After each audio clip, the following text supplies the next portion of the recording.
everyone. Welcome back to ESG Decoded. I'm your host today, Kaitlyn Allen, and I'm very excited to welcome Dr. Wil Srubar to the podcast. Dr. Wil Srubar is the founder and CEO of Minus Materials, Inc., a seed-stage startup commercializing a carbon-negative cement derived from microalgae. Dr. Srubar holds a Ph.D. from Stanford University, as well as BS and MS degrees from Texas A&M and UT Austin, respectively. That's University of Texas, sorry, for non-Texans.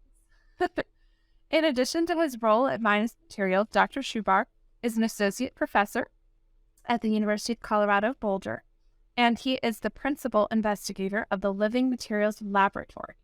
He is also co-founder of Prometheus Materials and Arias Earth, a construction sector-specific carbon offset methodology developer. Big mouthful words there. We will get into what all of that means. And today, Dr. Srubar has raised around $15 million, and I think probably more since we wrote the first overdraft in funding for his research and commercialization efforts. He's authored over 100 technical journal articles, book chapters, and conference proceedings. Dr. Srubar is prolific in this space. We're so grateful to have you on today. Thank you so much for having me. We have so much that we could talk about, but I think when you and I, have connected here and there throughout the years, and one of the things that I find so interesting about our conversations is you do have that vision. There's a philosophical underpinning of a lot of what you do. To me, this idea of using natural living materials in regenerative systems is the cutting edge, if we call it, of sustainability, beyond what's better. What's better for the environment, what's marginally not as bad for the environment. You really work in true sustainability if we're talking about living systems. Tell me more about that. I also think it's at the cutting edge, the bleeding edge of, especially for building materials and construction, what we call construction biotechnology. But really, it is a return to our roots. A little known fact about me is I grew up on a farm, and the land was our livelihood. We depended on it. Whatever the land could give is what we used. And, growing up, I realized that I was the generation of my family to urbanize, to move to cities. And it struck me that we are consuming natural resources, especially to build our buildings, because that is my space, at an alarming rate, and those are non-renewable. I learned through school things about like the tragedy of the commons, and if there aren't enough resources to go around, someone will suffer and not have the same quality of life. And as I went through my training as a structural engineer, I got really interested in the chemistry of materials. And maybe it was from my childhood, this deep-seated passion in me to try to leverage what nature can provide to serve in the applications, to build the buildings that we need to build. So it has been my life's work thus far, and I have a long way to go, to really blur the boundaries between what we consider the built environment and the natural world, and to really look at regenerative processes for producing the starting materials with which we choose to build. For anyone that hasn't quite made the connection yet to ESG, when we talk about sustainable systems, sustainable businesses, an economy that's sustainable, right? This gets really to the heart of it. A business model, an economic model that can be sustained way into the future for our great-great-great-great-grandchildren. What you're working on really does help us go deeper, because so much of what we do for ESG, like I said, it's like, well, let's document what we're doing, right? Let's report on it. All good starts, all important steps. But when we get to what is that model where there's prosperity in a regenerative system that is renewable inherently? This is very exciting. And then, of course, you're also on the prosperity economic development side. What are the business models that you're working on that can create prosperity? That's a really great question. If we think about regenerative systems as it pertains to building design and construction, we have some great examples. We've been building with wood for thousands of years. And we know, and other things too, like bones and skin and earth that can be recycled into other building materials. But in the modern day, we have these great examples like timber, where we do have a regenerative source of raw material that can be engineered into high performance building products. We know that we cannot solely rely on the capacity of our forests to provide all of the material we need to build our buildings. We've done some analyses, others around the world have done similar analyses that have shown that we simply cannot simply build all of our buildings out of wood. It would deplete forestry resources, and it wouldn't be truly sustainable. A sustainable system would be something like a working forest with regenerative forestry practices, where you take a tree out and you plant one or maybe two trees in its place, so that the tree is constantly the same size, actively sequestering carbon and growing material for future use, and it's not a net depletion of the natural system. Knowing that limitation, we have to look elsewhere.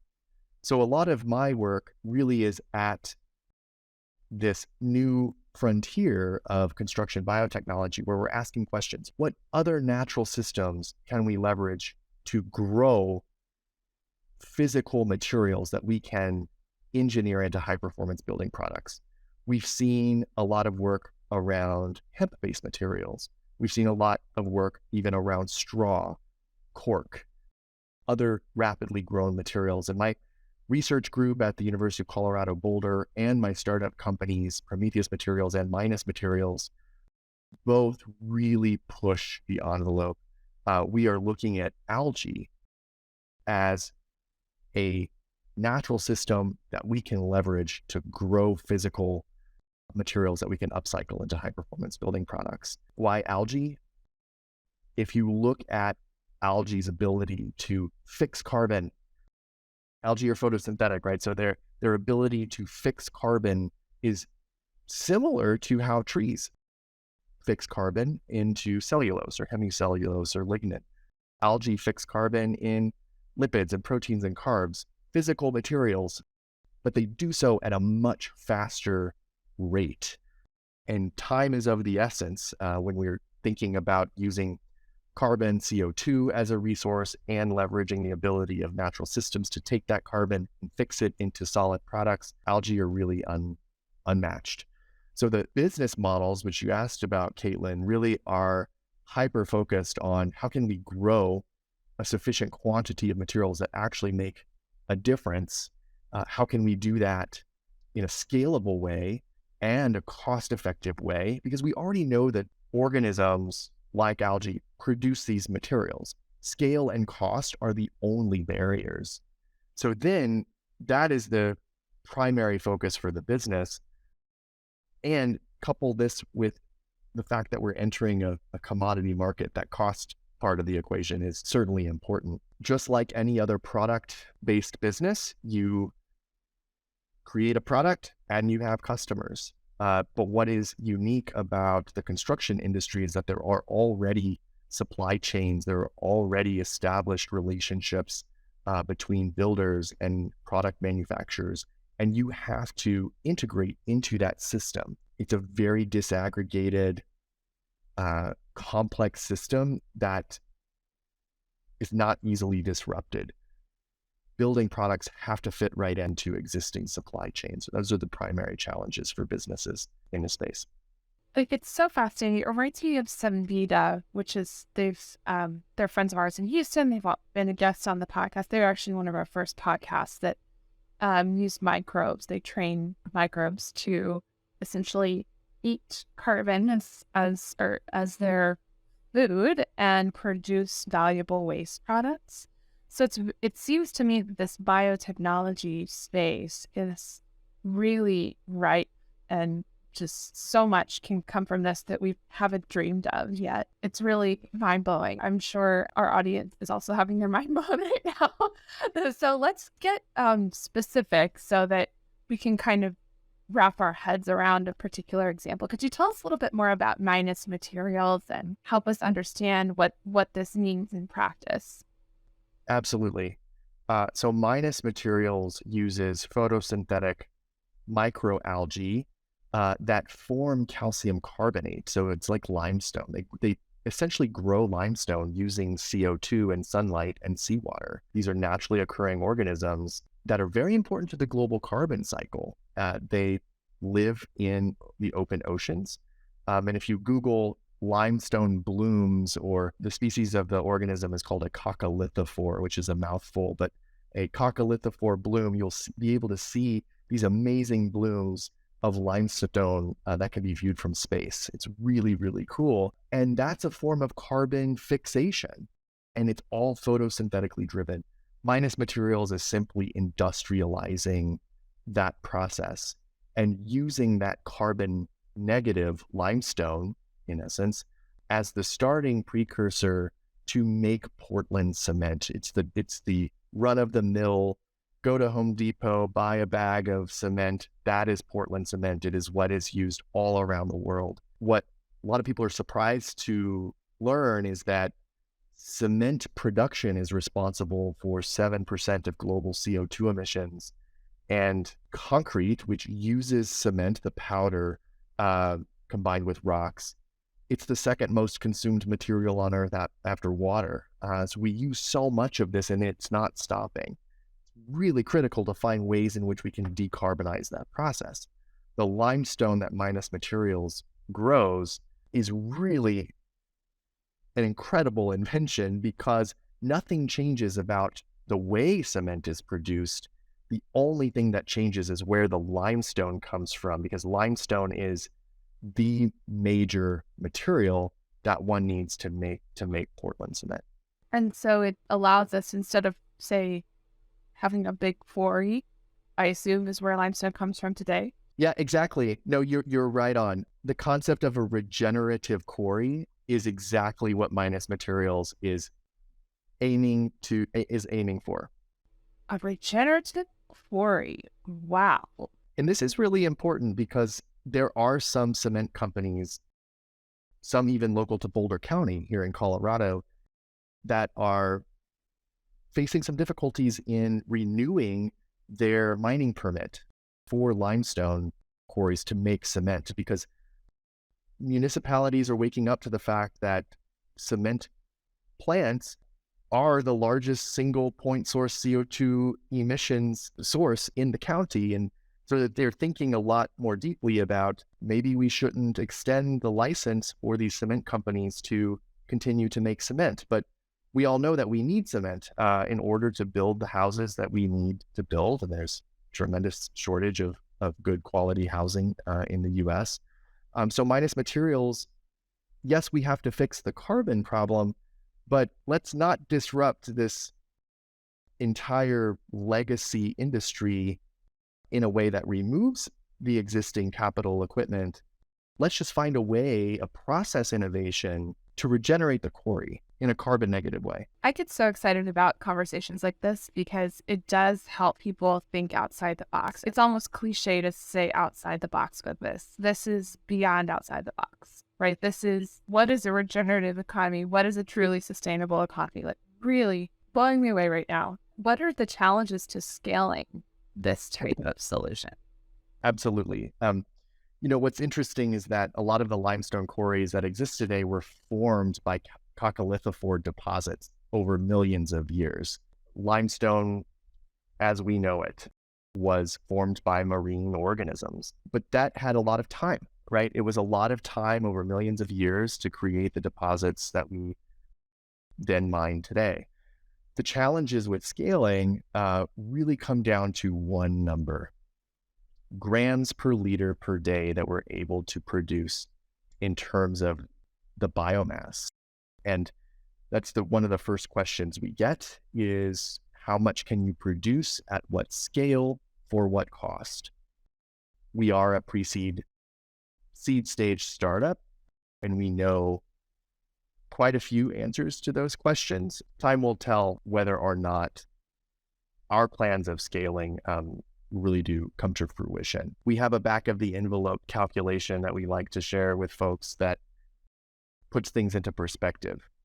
The United States produces 90 million tons of cement every year.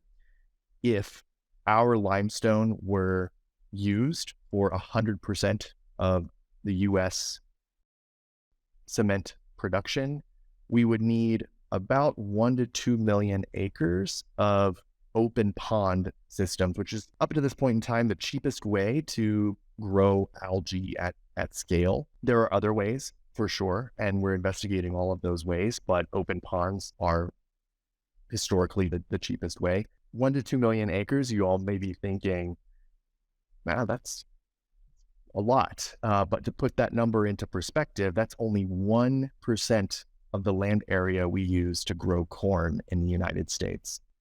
So if we were to just simply grow our materials, the back of the envelope calculation tells us it is in fact feasible. So, Will, are there other uses for the limestone? I'm thinking about in the process of making cement to concrete. What other uses are there potentially for this? Great question. So using limestone to make cement is one application. Another application that we are also pursuing is blending just regular limestone with cement in the same way that you would use a supplementary cementitious material. This allows two things. One, you can get away with using less cement in a concrete mixture, but two, it's a mechanism of carbon storage because the resultant limestone is net carbon negative. So you get an additional bonus in terms of the global warming potential reduction that you would realize in the concrete. So you're saying then this is potentially a way to make carbon negative cement? If you combine all those together, so use the limestone to make cement, but then also interblend some of the limestone with said cement and do that entire process. This is really key, and do that entire process using renewable energy. So there are no process-based fuel emissions, which typically is about 40% of cement production is attributed to combustion of fuels. You can theoretically get to a 100+% reduction of cement-related emissions, which is super duper exciting. How will this be financed? Obviously, I know we have a group working with the Climate Action Reserve on a cement protocol that is expected to come out this summer. And I believe this protocol will help develop a pathway to generate carbon credits to scale the production of innovative or underutilized alternatives to Portland cement. Or maybe you can tell me, how does this all fit in? Yeah, entering a commodity market like the cement and concrete industry, like I said, cost is extremely important. And I know our teams and other teams are really paying attention to that techno-economic model and asking the question, how can we improve our bottom line? Of course, we want to produce material as cheaply as possible, but we also want to maximize the revenue streams that we get from said material. And one revenue stream that a lot of companies that are categorized in the carbon tech space, play in the carbon tech space, are interrogating whether or not the carbon markets can be a way to improve their bottom line and to make their product a lot more viable. Minus Materials is certainly investigating those opportunities. The protocol written by ClimeCo and Climate Action Reserve certainly is one of those avenues where if we take a look at the application in which we blend the limestone into a blended Portland cement and use the limestone as a carbon negative supplementary cementitious material, to our knowledge, our product would fall under that, and its use would fall under that protocol, which is terrifically exciting. Having been paying attention to the carbon markets, one of my other startups, Aureus Earth, is also in this space. We know that there's a lot of activity. There's a lot going on, news every day as to what's going on in terms of standardization with the carbon markets, what is legitimate, what is now being viewed as maybe less robust and less legitimate. And, our position is definitely to pursue these opportunities, to vet them deeply, to not necessarily count on them for the viability of our business and our product, but it is certainly an exciting avenue that we're happy to go down. You look at the big overall picture of an economy or a company trying to get to meet a net zero target. And this is just specifically about GHG emissions, right? But if you're looking at that overall plan, we have so many new technologies like yours that have to scale and have to get to a certain point before they can actually make an effect on that abatement bar. Those are the perfect opportunities for using environmental commodities like an offset or, et cetera, a credit, because that can help fill that gap to make it economic, to basically be that market signaling. Yes, we want more of this. Please scale your business. Well, Dr. Srubar, go forth, right? And so I think that's the power of commodities markets, environmental commodities markets, is to be that economic incentive when one doesn't yet exist, or a supplementary economic incentive when it's not fully there yet, to get technologies like yours to scale. Absolutely. One thing we have to consider is that if Minus Materials solely received carbon dioxide removal certificates or revenue for the carbon capture piece of our limestone, and we use that in a Portland cement, if we have sold the carbon storage benefit, then it's just a regular limestone in the supply chain. By the time we work with a cement producing partner, we have to really think critically about that. Do we want to be the ones selling the environmental benefit?